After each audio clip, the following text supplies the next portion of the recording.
All right, so game number 2, new jungler, Spooky. No, that's his name. Yep, I know. So that game is not haunted. Bit of things coming on the studio that makes it look a bit spooky at this present point, but we don't know much about Fog this player. machines, Just adding to the effect. the darkness. It's a perfect environment for Is Spooky. it Nocturne first pick time? It could be a Nocturne flex pick. I talked about this last time on air. Charlie loves it in the mid lane. Jeez. Look, why can't you believe the It's oldest top lane counter Nocturne. pick in the book to Twisted Fate mid was Nocturne mid? That's actually true. Think about it. For those of you who are not watching, way back in the day in Season 3, Blaze and Frost, the CJ teams, really did like to counterpick that. It was quite odd. And the TF, smart ban, I feel. But is it smart to leave up the Nidalee and also to ban away the Annie? Because they've banned away backline initiation. And okay, Twisted Fate out, that's one headache they don't have to deal with. But Chase's Nidalee needs no introduction. Hell, we saw it last game. And with this, what is IM going to do? They could take that Alistar for Ignar. That is a champion that he has been very successful on. But the Victor, available, probably going to be grabbed by Jinair very early in this draft without the TF for the pick. And the Kog'Maw. Oh, God. Kog'Maw Maokai is a fearsome red side first set of picks, but by itself, opening up, say, Maokai Nidalee for the excellent gank top, excellent synergy between those two champions. Look, Jinair can't run quite the same comp, but they could put together a decent impersonation of it. Yeah, and Alistar Maokai, another possible combination. Alistar Victor. I mean, there are just so many tools you have right now if you're Jinair, and many of these picks are hard engaged picks to help you deal with the Kog'Maw.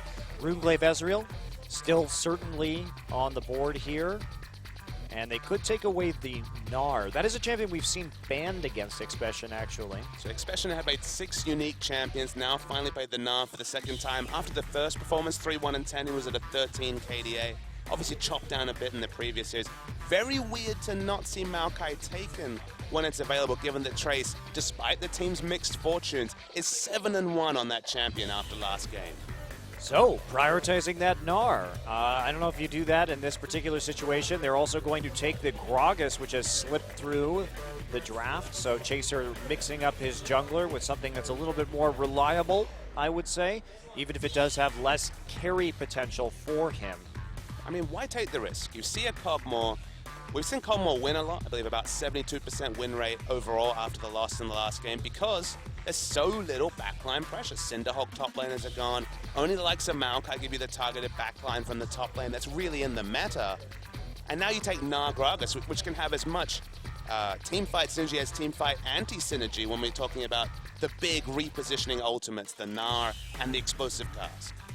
That's right. So, probably going to be a Rek'Sai here. Why wouldn't you take the Alistar? Alistar actually falling very far down the draft because there were a lot of pocket bans in this draft. The Azir, the Evelynn, the Twisted Fate.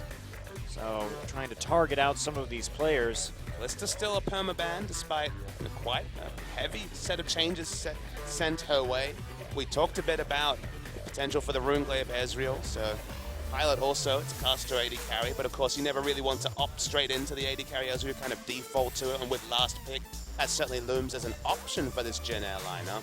Just waiting to see where they want to go with their comp, because with the Gragas Gnar duo, they have a lot of options. Right, and here's the thing, if they do pick the option of having the Ezreal here, it may prompt IM to take the Maokai, in which case you have that preferable lane matchup. Okay.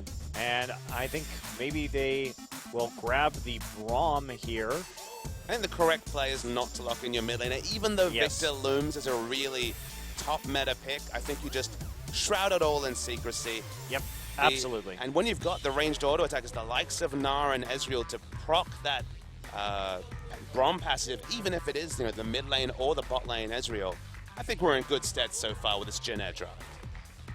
Yes, I think we are. Lots of disengage, a lot of disruption and kite ability for Jinair.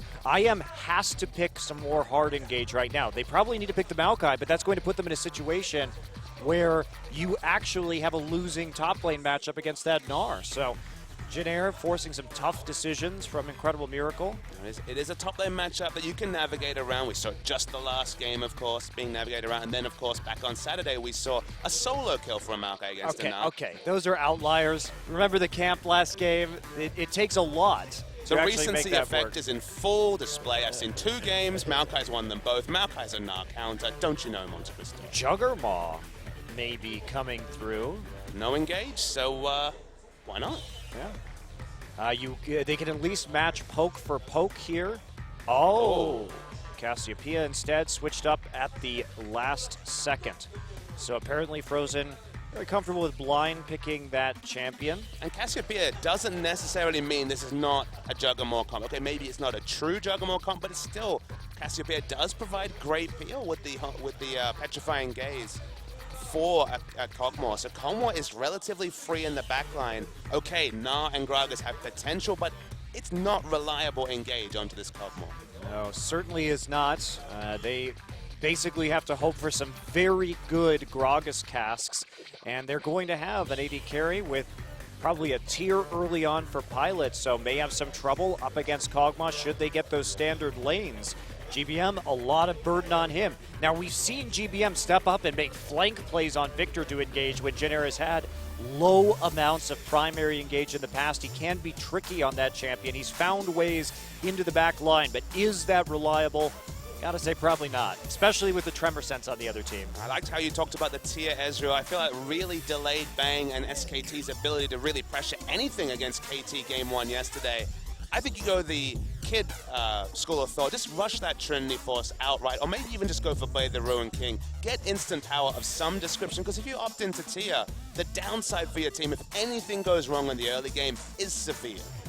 Yeah, I totally agree with you on that point. You just can't fight well enough in the laning phase to make it worth losing some turrets and having that big power trough where you can't fight around the dragon. Well, we'll see what Pilot builds. Game 2, Jin Air Green Wings versus Longzhu IM right now.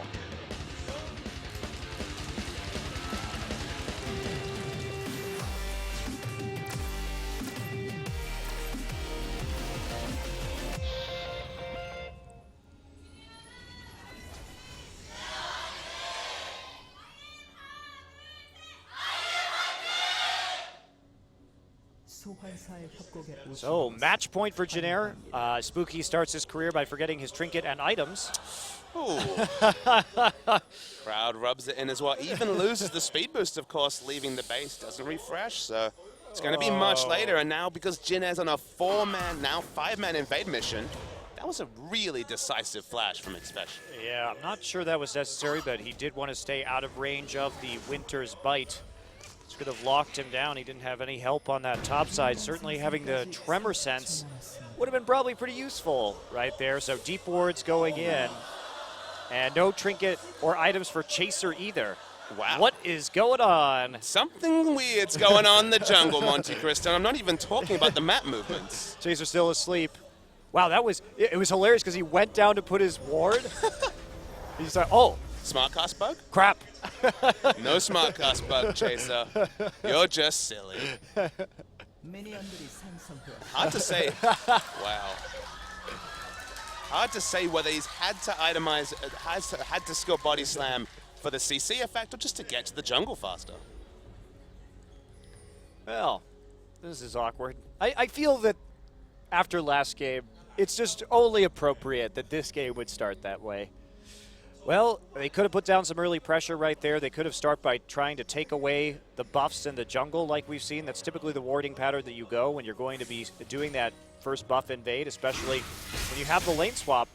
And instead, we are going to see no pressure onto Spooky. But I think that invading early on, making Spooky make some tough pro-game only decisions would have been a great way to start. But that is not what Jin Air is going to get, and probably going to be tier in this lane swap, considering Pilot will have a bit more time to farm up all by his lonesome. We can only speculate that Chaser would be taking a page out of the likes of Score's playbook. Remember when he was against Catch earlier against Spenu, really getting in his face and just trying to hold down a jungler that honestly he probably thought was inferior to him, and most junglers are inferior to Chaser, certainly on the big stage for the first time. This is the time when you try and boss around, but both junglers caught with their pants down at level 1. I love how at least Spooky realized it immediately, but Chaser actually went to ward before he figured out what the hell was going on. To his credit, at least he was there proactively. They blew a flash because of his presence, and also it's not like the machete provides any combat stats at level 1, but yes, when it came to the warding, very awkward. Okay, so we have a heavy stack up here. We don't normally see 3-minute ganks or this kind of lane swapping in Korea.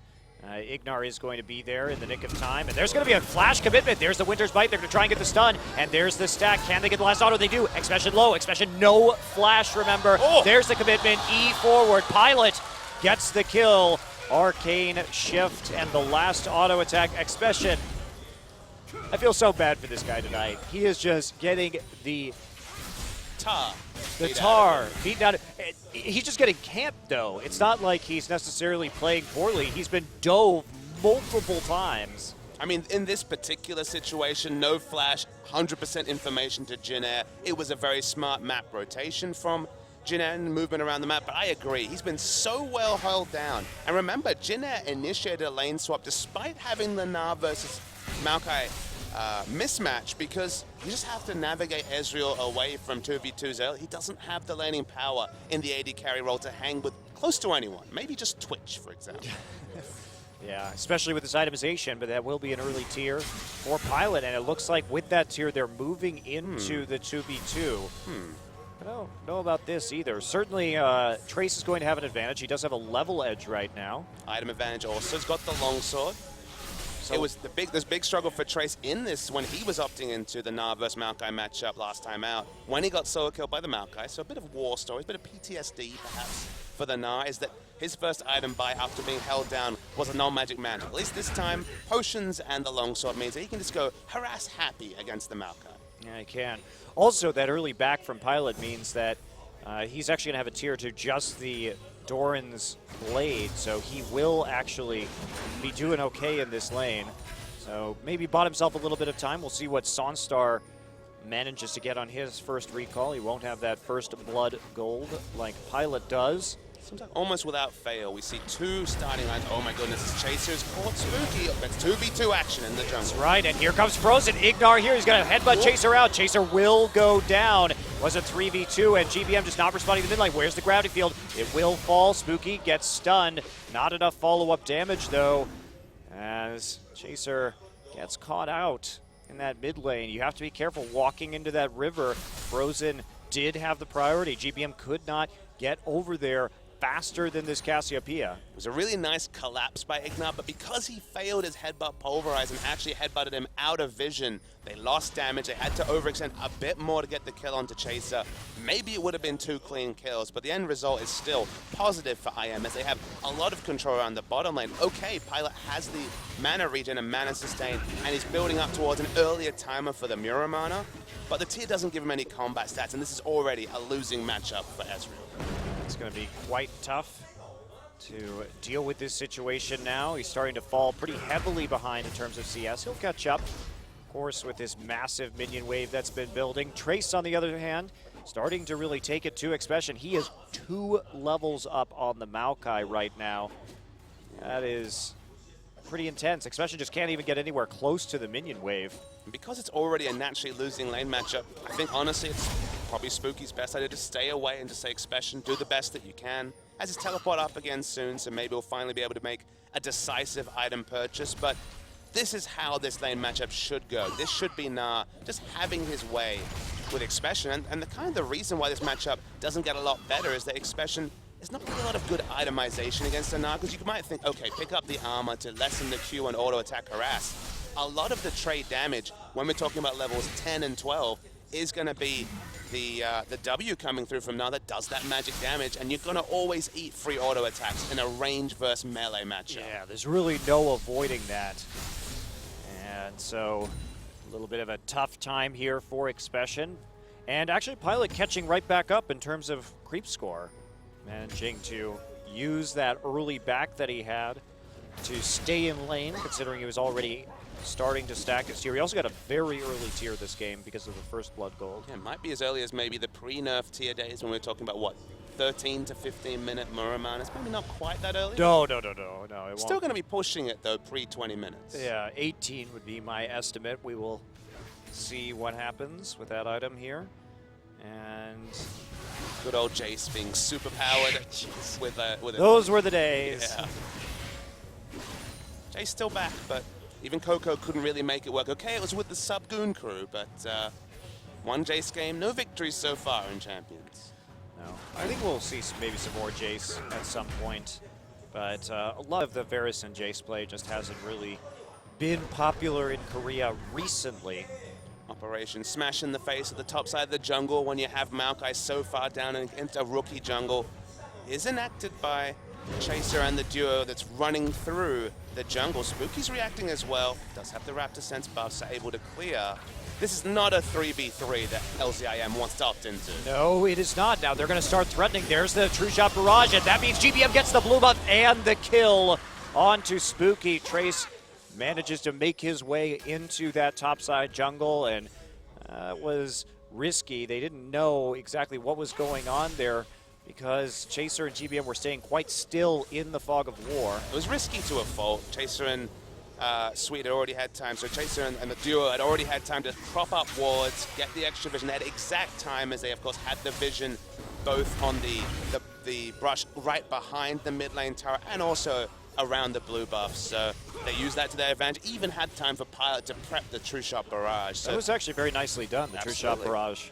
That was good Jin Air communication. That's what we were looking for maybe last game and saw in fleets and spurts. Yeah, you don't expect that if you're Spooky to come in and try and take that objective, and it got actually the blue buff down within death rate range for GBM, so the timing really couldn't have been better. GBM frozen, we're waiting to see the itemization. He comes on Jimmy, he does use the Chilling Smite, does force the flash. It's still a successful gank, despite not having a flash to expend for the flash unburrow. Remember on this patch, slightly smaller width for the unburrow from 200 to 160, but in terms of visual representation, just need to be that much more on form with the flash. Yeah, I don't know about that change onto Rek'Sai either, because I think you need to change your auto attack range at that point too, because now you're getting into some weird situations where she'll be in auto attack range and she'll pop up, but she won't actually get the knock up down. From what I was reading, her auto attack range is actually increased in that particular interaction, so I don't think it actually changes it too much. It's not that really weird interaction with how this goes, but it's something they've definitely been considering. Yeah. Well, Trace back to the top side has that completed Hex Drinker right now. Frozen has an needlessly large rub, but we're on 5.13, so it could still be realized, which now builds out of the needlessly large rub. Yeah. I assume we're going to be seeing something like that. Sweet ults in the bottom side. No, it didn't seem that good. It was an average ult to me. And not even that good. Not even average, really. Mediocre ult by Sweet. They don't pick it up. They're frozen with a flash. Petrifying Gaze. There's a knockup coming in from Spooky. And the disengage from Chaser gets the explosive cast down. There is a teleport coming in. They're still chasing onto Chaser. Trace is here. He's in Meganar form. Can he get the ult? He does. Three-man ultimate. Huge ult from Trace. GBM on the outside. His exhaust is worn up. Zonstar is dead. And Trace will get the kill onto Ignar. Double kill from Pilot. 4 for 0. Oh boy, and man, you are so frustrated if you're Frozen because the CC layering at the start was good, but Ignar never got into headbutt pole range, just awkwardly walked slowly as the cow could not impact that fight. If there was triple wombo of CC, there would have been kills for IM. Well, Spooky here, he wants to smite it, not going to get the steal. But wow, I mean, just the play there from Jin Air to set that fight up. But look how much was burned just onto Chaser. If the headbutt pole comes in Monte Cristo, I think they take down at least one of the members, minimum Chaser. But now they started chasing, and unfortunately the collapse was there. No teleport away from the Maokai. Lovely Gnar ultimate into the wall. And the cleanup crew was true. Yeah, it was. Trace is going to get the kill on Ignar at the end too. Frozen, but that's a risk. You use your flash and your ultimate like that onto just a single target when the enemy TP is available, and you can get into a really sticky situation. Ignar used his flash, didn't get into headbutt pole range, didn't even have the ultimate to walk around and feel a bit sheepish in this particular situation because it wouldn't have made a big impact, but I am so close, but so far. Yeah, well, that's going to dig them into a rather significant hole, give up the first dragon, give up 4 kills, and that powered up pretty much every lane. And now this blue build Ezreal, he's not going to have really a big problem. No, now you can't force him out. Has such a high flat mana pool that even if you send multiple members, will just trim the wave with the ultimate and the Mystic Shot. Keep powering up that Mirror Mana transformation as early as possible. Now the bilge water for the sustain as well. So itemization, happy times for Pilot on one of these caster AD carries and making it work. Well, it's that mid lane tower really getting heavily chipped too. Frozen having trouble matching the wave clear, the instantaneous wave clear of Victor. So GBM has a very healthy advantage in that mid lane. Frozen still trying to stack that tier himself. Super interested to see where he goes with the build, with the new flexibility. Now you have that much earlier back timing. Picking up 1250 gold feels so good. Picking up the nearest large rod. And just having so many flexible options, both damage and utility. And for a champion like Cassiopeia, I really do love the Rylai's Liandry's, at least in theory. I've played around with it a little bit in solo queue, but whether the pros actually look to adopt it in this matchup when you're going to have high health members from the top lane and the jungle, I think it's worth a consideration. It is, but the problem with Cassiopeia is not that she's not good with the new itemization, because she is one of the stronger champions with it. It's that when we see Cassiopeia played, frequently this is what happens.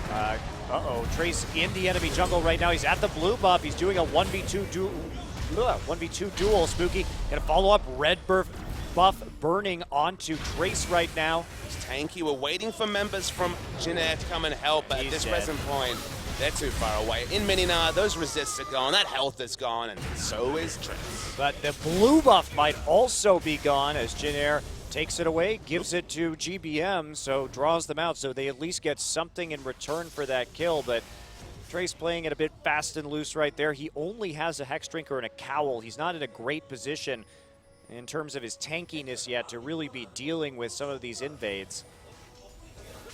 But as I was saying with Cassiopeia, the problem is that we frequently see her just getting bullied out by these wave clear mid laners, and once that mid turret goes down, it becomes extremely difficult to keep control over your jungle with this champion.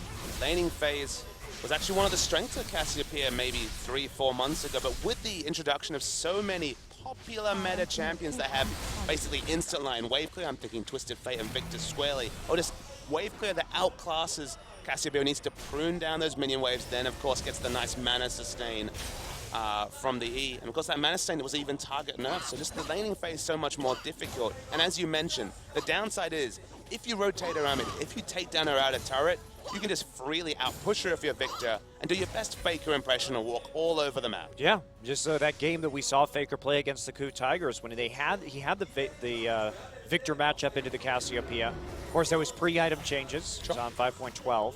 But even so, there are now deep wards on both sides of IM's jungle, and they're going to continue to get those deep wards in.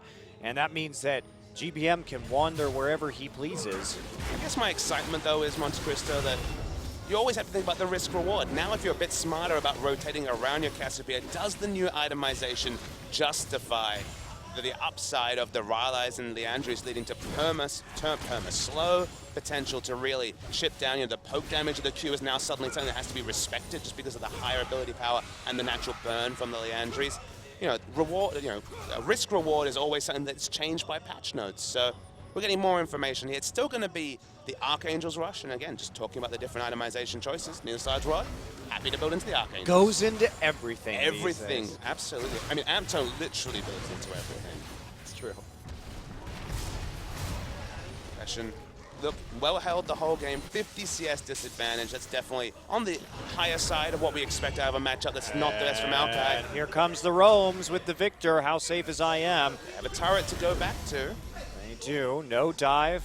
Frozen making his way over there would make a turret dive particularly dangerous. 30 seconds now until the second dragon of the game will be available for the take. Spooky going to make a play. There's a chilling smite down to Pilot. There's the knockup coming out of the Unfurrow. Pilot starting to kite. Does he have to use his Summoner's Field? Oh, Spooky has overextended, and now there's a TP coming in from both teams' top laners. GBM the first to respond. He is going to have the angle right here. There's the Death Ray. He gets caught up by Expression. Cleanse used.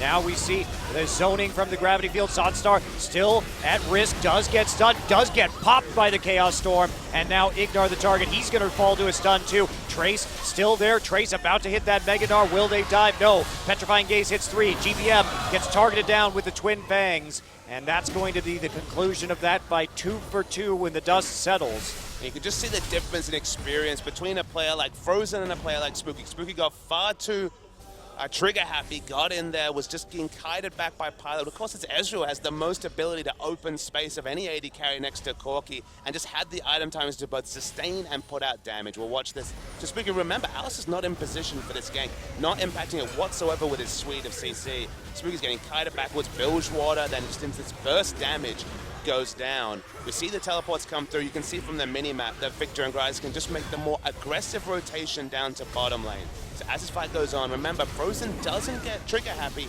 himself and use the ultimate. So that's the reason why towards the end we'll see the answering kill from a smart Haunting Guns. Yeah, too true. And it was actually a preferable fight for Jin because they did get the initial kill onto Spooky. 3-man.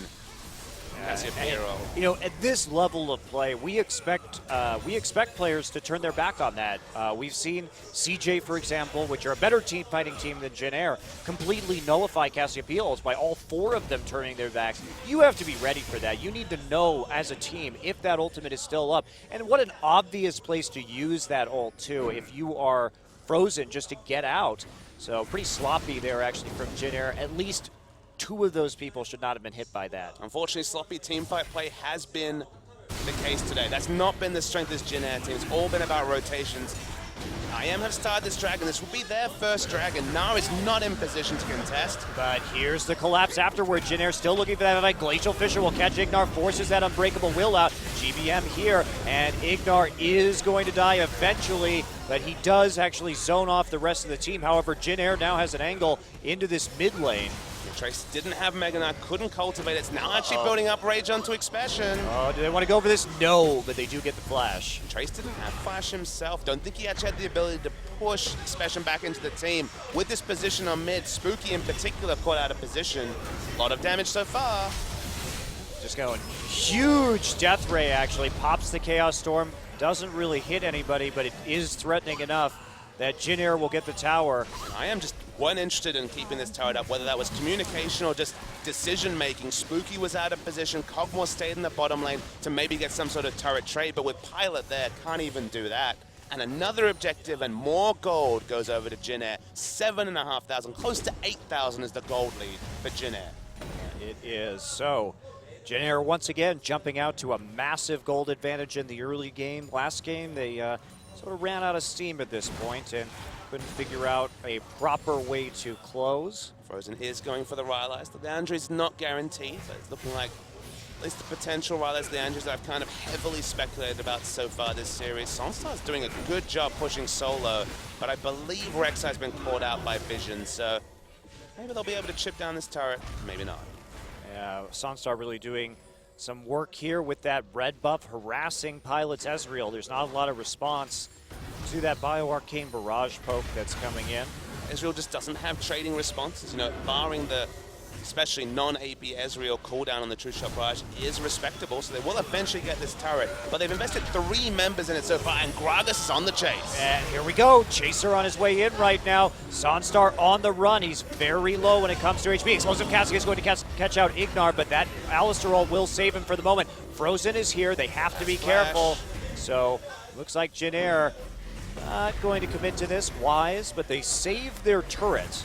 And Sonstar barely gets out. Did have that summoner heal should he be under more threat, but GBM going to take this time. Again, clear out those mid lane waves, make a play onto the top side right now. Jin Air with more and more turret. Oh, Ignar.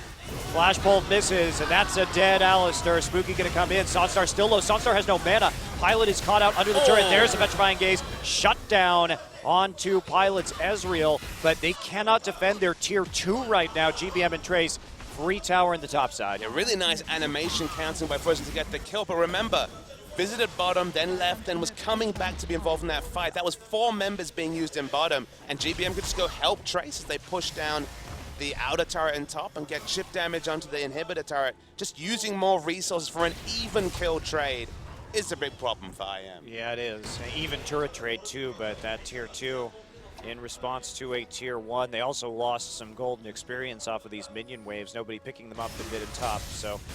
Pilot's so much stronger than an AD carry Ezreal should be at this stage in the game. Now has the Blade of the Ruin King's not even going for Trinity Force. No Muramana yet, by the way. That's crazy to me that he doesn't have 23 minutes. Maybe just rotational play. I guess I haven't really kept close tabs, but I expected a 20-minute Muramana. Yeah. When we're talking about, what, a 4-minute tier? 3.5 minute tier? 3.5 minute, yeah. Taking a look at that difference in gold right now. Trace, for once, actually fed. And just now, so 23 minutes was the eventual transform. Probably about 2.5, 3 minutes later than I expected. Well, that's a very large lead for Trace. He's uncomfortable with the situation, obviously. He doesn't know what to do when he's gotten so much gold in a game already. I mean, just has to think back to what sort of a man he was 2 years ago and do his best impression. Because remember, he's not used that for selfish stats. It's not the Black Cleaver now that, of course, Marin was incessantly putting out yesterday, whether he was on the advantage or not. This is my father more defensive. It's a team fighting build, so despite having that selfish advantage, it's not like he's that much better at punishing Expression in a 1v1. Fair enough. Expression hasn't been able to build magic resist. It's something that's just deceptive, but when you max out that hyper, it's a lot of magic damage when we're talking about the ramping auto attack. And also, just look at Victor right now. If you get in range of that Abyssal, he can just melt the front line because GBM has quite a few items already. Victor burst damage will do work even though Expression has that damage reduction percentage, by percentage ultimate. Frozen might be forced into the Abyssal even if Leandre's might be the higher damage choice just because no null magic mana doesn't really matter if you have a high health total. You're going to be chunked out to below a third instantly.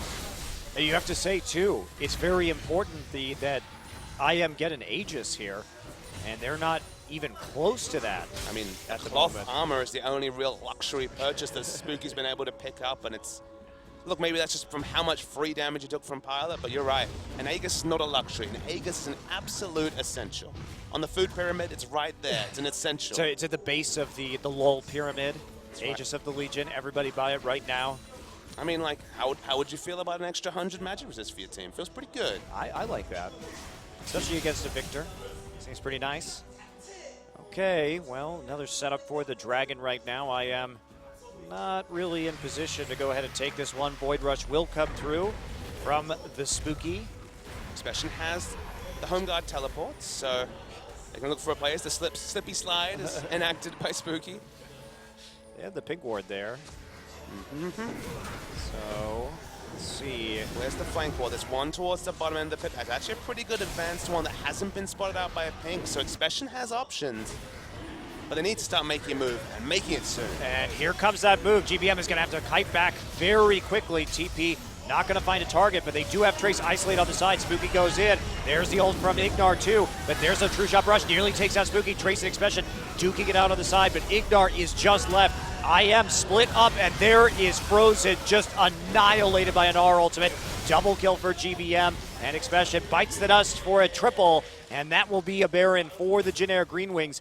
If you are IM right there, you have to commit to one side or another. You can't play around with this Gnar with your frontliner Maokai. But there's bigger problems that Monte Cristo. Unfortunately, it's the reality of playing your first game on the big stage. We saw the over-chase by Spooky onto Ezreal earlier. This time, he was just so far away from his team. He was literally on 100 health before anyone else had impacted the team fight. And so Ignar died for free in the front line with the ult up. Gnar eventually got into the back line. The synergy and the calls between... See Sunstar trying to solo this Dragon now, but GBM's thinking about killing Sunstar. There's the Chaos Storm. Heal has to be used, and the Flash. So GBM will walk away with a smile on his face. But it can go two ways with this, with the jungle support duos. Of course, we saw Peekaboo come onto the scene as an experienced player, but really synergize well with Score. Spooky and his team this game, completely different playbooks, unfortunately. Yeah, the calls have been quite conflicted when it comes to skirmishing or team fighting with Spooky, and Jin Air saves the Dragon for themselves.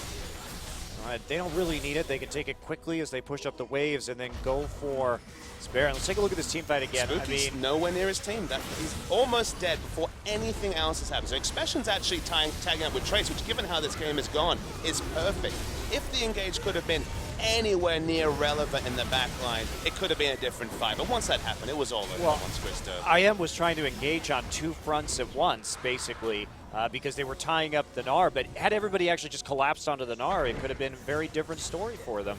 Because Jin Air was spread out pretty far. That was an abusable situation. Well, I mean, Spooky was basically doing a Jarvan impression. It was almost like the max range EQ ult screens away from your team. There's just no way for the rest of his team to collapse onto that engagement. Ignar couldn't get in range, and that's been the story this whole time. Whenever we see the ganks in bot, Ignar has never been able to hit a relevant headbutt pulverize, despite being excellent at that ability. And here we go. GBM lockdown. Cleanse comes through immediately. Here's the kiting coming in. Pilot is untouched. And GBM starting to annihilate people.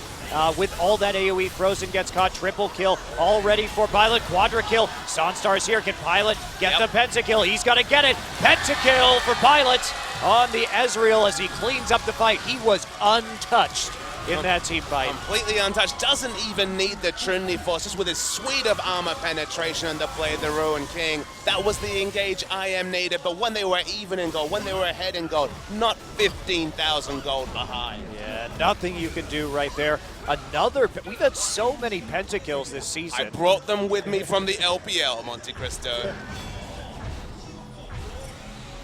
Wow. Well, nice kiting there from Jin Air. That is what they're good at. They may have problems in some of these other kind of team fights, but they can pull that off. And let's take a look at the pentakill right here. And this is what Ignar finally was able to do. Very nice headbutt pulverize onto 3 members. They get the Wombo engaged, but they're so far behind items. There's that Aegis Monte Cristo. It was nowhere to be seen. Nope, not at all. Pilot gets a good true shot barrage, hitting multiple people. And it was just mostly cleanup from Pilot, honestly. But everybody tried to dive onto GBM, but GBM had the fast fingers on the cleanse, so he got the kite, and there is the pentakill. His buddy Trace taking a turret. And look, finally has the Sheen in the inventory, but it's nice to see players walk away from the Trinity Force as being a core. It's still a wonderful item on Ezreal, but he was able to achieve so much power with just the Muramana, Blade the Ruin King, and Last Whisper. Yes, I think this is the more common Ezreal build that we see in Korea, where you go for the Trinity Force as a 4th or 5th item. It goes from being a core to a luxury, which is interesting. Just given the global meta and how ingrained it is to get the Trinity Force and Ezreal to buff around the Mystic Shot. I mean, the gold lead at this point is just disgusting. So we're waiting for Jin Air to organize an end. Is Ignar? Yep, he's reminding us he can hit headbutt pulverize. Well, to Jin Air's credit, too, this game, they've done a much better job of closing. 30 minutes into this one, they've been playing more aggressively. They've been pushing the limits. And we needed to be convinced of that because the CJ series, the previous game, question marks for Jin Air's ability to close. Look, they haven't done it yet, so maybe we're just saying worrying things. Trace has the Mega Gnar transformation. He could Mega Gnar them all onto the turret, but unlike Spooky, understands far too far away from his team. And here we go. IM pops the Righteous Glory. They want to come in on this Ignar. No mana, so he's going to have some trouble. And that is going to be him falling immediately. And there's the Gnar. Gets some people back in the fight. Frozen has the face of the mountain, but does fall to the Chaos Storm. And Trace, he's on a mission to not die to the tower. Everybody just running in. Super minions onto the Nexus. They want Sunstar. They're going to get Sunstar. You poor, sad Kog'Maw. The reindeer that couldn't be. Unfortunately, this time Rudolph couldn't make it done. He couldn't save Christmas or the base for that matter. And a very nice end to what has been a much more decisive win for Jin Air Green Wings. Well, Rudolph can't save Christmas when he's dead, Papa Smith. Nope. That makes all the children cry. So there we go. Nexus will fall eventually. I guess they want to pad their KDA. Nope, minions will take it out. Super Minion with the last blow, and that is a 2-0 victory for the Jin Air Green Wings. Much more convincing in Game 2. In fact, my only contention is who gets the MVP, Monte Cristo? 11-1-7 is the victor. Pentakill award or just the MVP? We have to wait and see. Trace also played that very nicely. He really set up some nice Gnar ults, and he was responsible for turning around that team fight at Dragon that really gave the advantage over. For all your statisticians, I can confirm over 80% kill participation for Chaser as well, so probably going to stay up the top as well. #1 for kill contribution. I mean, Sweet himself did some interesting things. Actually, only 21 out of 23 kill participation for him. He was all over